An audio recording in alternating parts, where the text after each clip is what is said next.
Good evening, everyone. Welcome to the INFOWARS Nightly News. I'm Darren McBreen. It is Friday, November 6th, 2015. Here's a quick look what's coming up.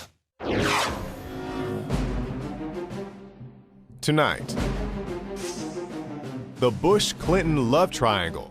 Their supporters hate each other while the two families consider each other, well, family.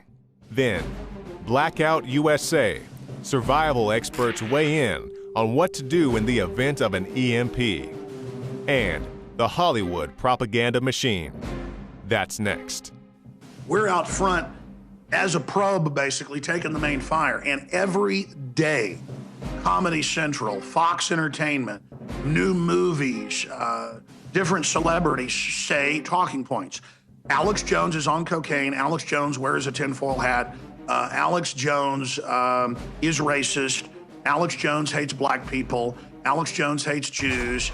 Blah, blah, blah. Alex Jones is a con artist. Alex Jones is insane. I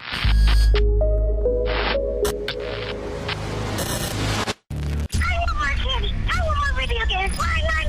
And it's that type of behavior that spurred me to do the research to develop a true nutraceutical formula that was designed to smooth out and help children focus. All of our children are hit with modern mind control. Television, music, fast food, GMOs, sugars, you name it. Young humans have not yet developed their nervous system and are being hammered daily by globalist concoctions. It's no wonder they can't focus and calm down and then are put on dangerous psychotropic drugs. Working with my team, we set out to find the best formula with the highest quality ingredients that children would actually like and take. We worked with the leading manufacturer in nutritional supplements that are safe for children to bring you the most affordable and powerful calming formula out there. Introducing Child Ease with herbs and calming extracts like chamomile and lemon balm and essential nutrients that taste great. Obtain your Child Ease today at InfoWarsLife.com. That's Child Ease exclusively at InfoWarsLife.com.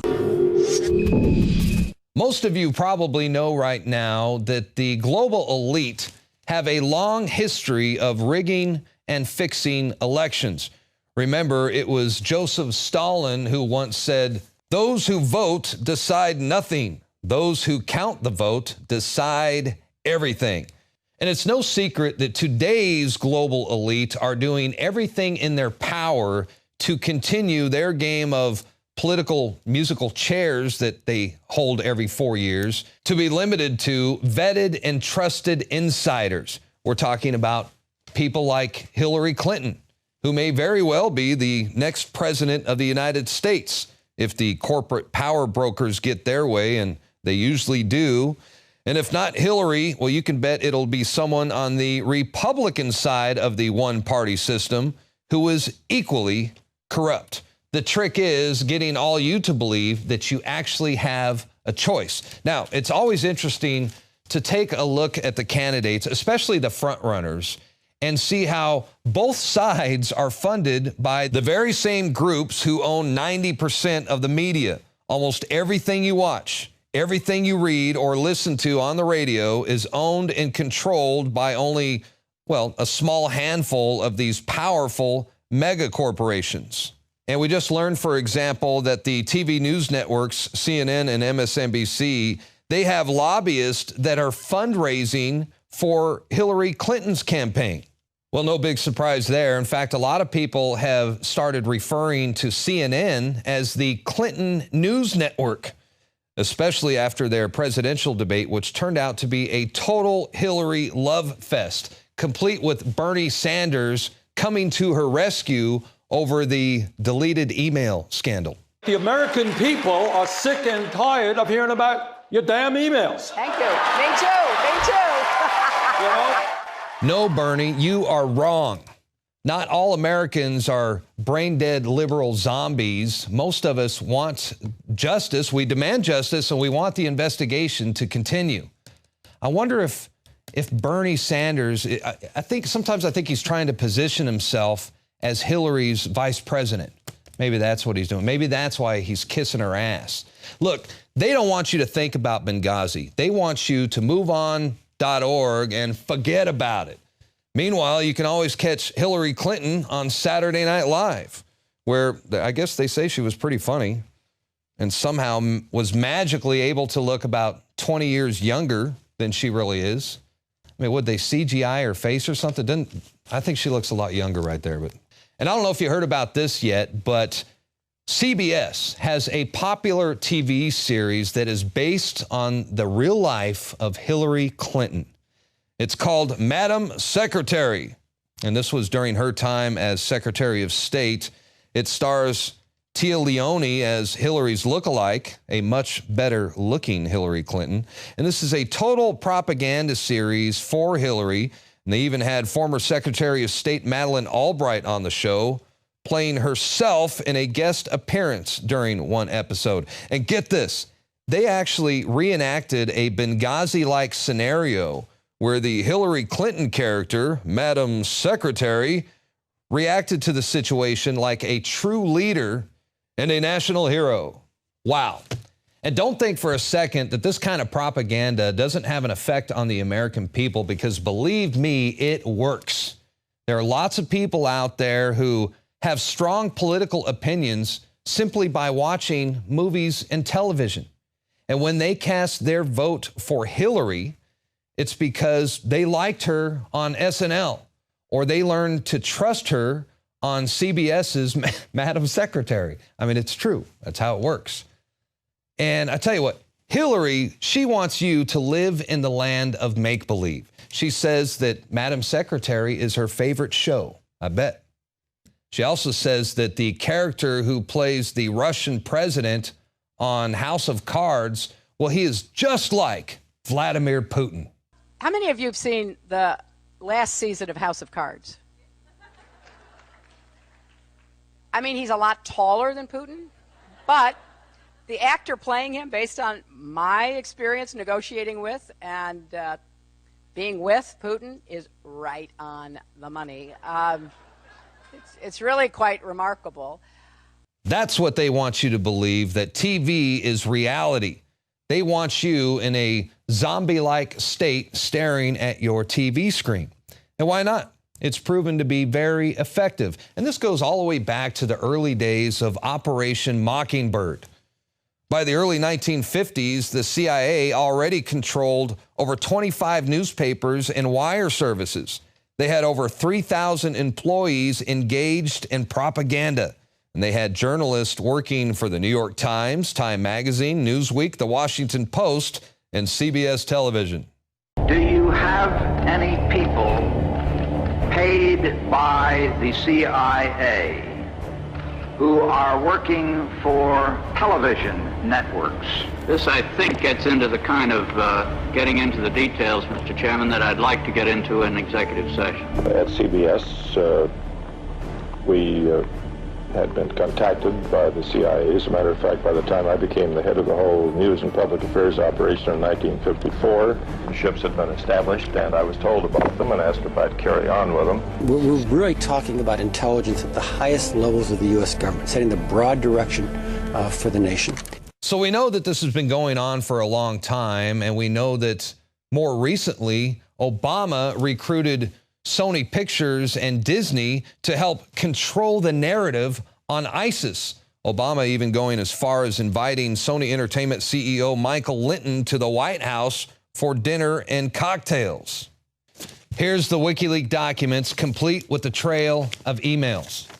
And the more you learn about this stuff, the more you understand just how easily it is to manipulate the population. That's why when most people go see a movie like Zero Dark 30, they walk out of the theater thinking they just witnessed the gospel truth. Little do they know that the writer for Zero Dark 30 has deep connections to the CIA, and he was recruited by the State Department. Now he's working for HBO and Snapchat to convince us that the U.S. government had nothing to do with the creation and development of ISIS. So it's the never-ending story of U.S. propaganda, psyops against the American people. And George W. Bush used to do it through the use of prepackaged video news releases. Remember that? VNRs. The Pentagon would produce their own news clips and then pass it on to the networks to be run on television as actual real news stories. President, earlier this year you told us you had ordered your administration to cease and desist on payments to journalists to promote your agenda. You cited the need for ethical concerns and the need for a bright line between the press and the government. Your administration continues to make the use of video news releases, which are prepackaged news stories sent to television stations, fully aware that some or many of these stations will air them without any disclaimer that they are produced by the government. Comptroller General of the United States this week said that raises ethical questions. Does it raise ethical questions about the use of government money to produce stories about the government that wind up being aired with no disclosure that they were produced by the government? There is a Justice Department opinion that says these pieces are within the law so long as they're based upon facts, not advocacy. And I expect our agencies to adhere to that ruling, to that Justice Department opinion. This has been a long-standing practice of the federal government. Just looking at old George W. sure brings back memories, doesn't it? And I think it's funny how most Bush supporters, they can't stand Hillary Clinton or Bill Clinton. And most people who support the Clintons, they hate the Bush family. But I'm going to let you in on a little secret. And this may come as a shock to some of you, so get ready. Here it comes. The Bushes love the Clintons. You heard me right. I mean, they are very close friends. They hang out together all the time, and they're family. If you don't believe me, just ask Barbara. He thinks of George a little bit like the father he didn't have, and he's very loving to him, and I really appreciate that. So there you go. But does Barbara love Bill Clinton? I love Bill Clinton. Okay, so she loves him. That's what she said. And remember, it was George W. Bush who said that Bill Clinton is his brother from another mother, and that makes Hillary Clinton his sister-in-law. You've often referred to Bill Clinton, and you talked about his relationship with your father and how it developed, and your mother as well, and he's your brother from another mother. What does that make Hillary Clinton to the Bush family? My sister-in-law. So these guys are all in it together, and they are in it to win it. Your choice between a Republican and a Democrat is a total fraud. Either way, they win, and the globalists maintain control. That's why a third party is so dangerous to the power structure. They don't want you to have a choice. Hey, Darren, don't forget about the Bush family connections to the bin Ladens. I hear you, and it's a lot for some people to digest right now, but I'll even take it a step further and talk about Prescott Bush, who is the father of Bush Sr. and the grandfather of George W. and Jeb. He helped finance Hitler's rise to power. He kept doing business with the Nazis even after the start of World War II, until his bank accounts were finally seized under the Trading with the Enemy Act. Former President George Bush Sr., who was also once head of the CIA, he used to vacation with the bin Ladens. And they are all cozy with the Saudi royal family.